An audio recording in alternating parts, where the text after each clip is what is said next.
ইসলামে জাতীয়তাবাদ আছে? খবরদার, সম্পূর্ণ কুফর, সম্পূর্ণ শিরক। ইসলামে কোনো জাতীয়তাবাদ নাই। হ্যাঁ, পৃথিবীর সমস্ত মুসলমানরা এক জাতি।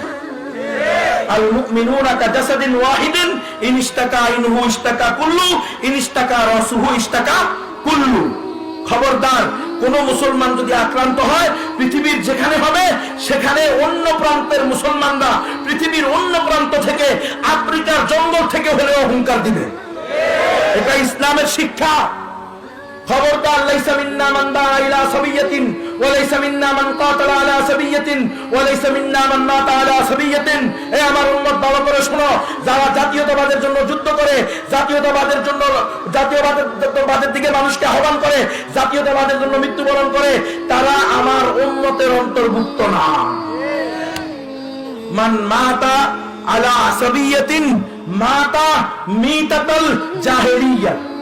যে আসাবিয়াতের জন্য মৃত্যুবরণ করলো সে জাহিলিয়াতের মৃত্যুবরণ করলো।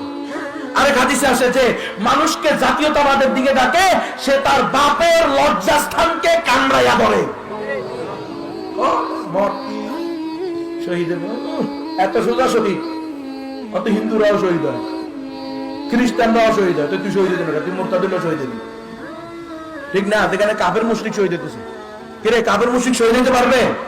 খবরদার, শহীদ হতে হলে মুমিন হতে হবে, মুসলমান হতে হবে। ইসলামের জন্য, ঈমানের জন্য, আল্লাহর ইজ্জত রক্ষার্থে, আল্লাহ রাসূলের ইজ্জত রক্ষার্থে, কোরআন হাদিসকে জমিনে প্রতিষ্ঠা রক্ষার্থে মৃত্যুবরণ করতে হবে, তাহলে শহীদ হওয়া যাবে।